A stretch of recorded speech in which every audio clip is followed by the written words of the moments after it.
ದೇವಸ್ಥಾನದಲ್ಲಿ ಹೊಡ್ದಿರೋ ಕೊಬ್ಬರಿನ ಏನು ಮಾಡೋದು ಅಂತ ಯೋಚನೆ ಮಾಡಿದಾಗ ಪಟ್ ಅಂತ ನೆನಪಾಗೋದು ಕೊಬ್ಬರಿ ಮಿಠಾಯಿ. ಸೊ ಕ್ವಿಕ್ಲಿ 5 ಮಿನಿಟ್ಸಲ್ಲಿ ಕೊಬ್ಬರಿ ಮಿಠಾಯಿನ ಹೇಗೆ ಮಾಡೋದು ನೋಡೋಣ. ನಾನು ಕಾಯಿ ತುರ್ಕೋತಾ ಇದ್ದೀನಿ ಇಲ್ಲಿ.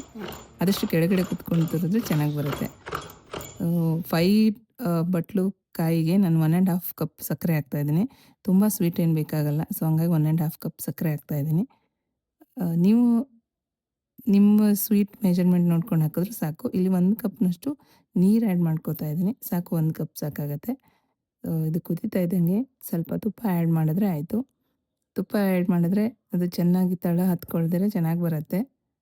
ಹಾಗೆ ಸ್ವಲ್ಪ ಹಾಲು ಹಾಕ್ತಾಯಿದ್ದೀನಿ. ಹಾಲು ಹಾಕೋ ಉದ್ದೇಶ ಏನಂದರೆ ಸಾಫ್ಟ್ ಆಗುತ್ತೆ ಒಂದು, ಆಮೇಲೆ ನಿಮಗೆ ಅದರಲ್ಲಿ ಕಪ್ದಾಗಿರೋದೇನಾದರೂ ಇದ್ದರೆ ಸಕ್ಕರೆಲಿ ಅದೆಲ್ಲ ಈಚೆ ಬಂದುಬಿಡುತ್ತೆ. ಸೊ ಇದಾಗಿದೆ. ಕಾಯಿ ತುರಿ ಆ್ಯಡ್ ಮಾಡ್ತಾಯಿದ್ದೀನಿ. ಆಯಿತು. ಈಗ ನೋಡಿ ತಳ ಬಿಟ್ಕೊಂಡು ಬರ್ತಾ ಇದೆ. ಎಕ್ಸಾಕ್ಟ್ಲಿ ನಾವು 2 ಮಿನಿಟ್ಸಲ್ಲಿ ಮಾಡ್ತಾಯಿದ್ವಿ. ಇಲ್ಲಿ ನನ್ನ ಪುಟ್ಟ ಮಗಳು ಏಲಕ್ಕಿನ ಜಜ್ಜಿ ಕೊಡ್ತಾ ಇದ್ದಾಳೆ. ಸೊ ನಿಮ್ಮ ಕೊಬ್ಬರಿ ಮಿಠಾಯಿ ರೆಡಿ ಆಯಿತು. ನಿಮ್ಗೆ ಇಷ್ಟ ಆದರೆ ಶೇರ್ ಮಾಡಿ, ಲೈಕ್ ಮಾಡಿ, ಹಾಗೆ ಕಮೆಂಟ್ ಮಾಡೋದನ್ನು ಮರಿಬೇಡಿ. ಹಾಗೆ ನೀವು ದೇವಸ್ಥಾನದ ಕೊಬ್ಬರಿನ ಯಾವ ಥರ ಯೂಸ್ ಮಾಡ್ತೀರಾ ಅಂತ ನಂಗೆ ಹೇಳಿ, ನಾನು ಆ ರೆಸಿಪಿ ಮಾಡೋಕ್ಕೆ ಟ್ರೈ ಮಾಡ್ತೀನಿ. Thank you so much.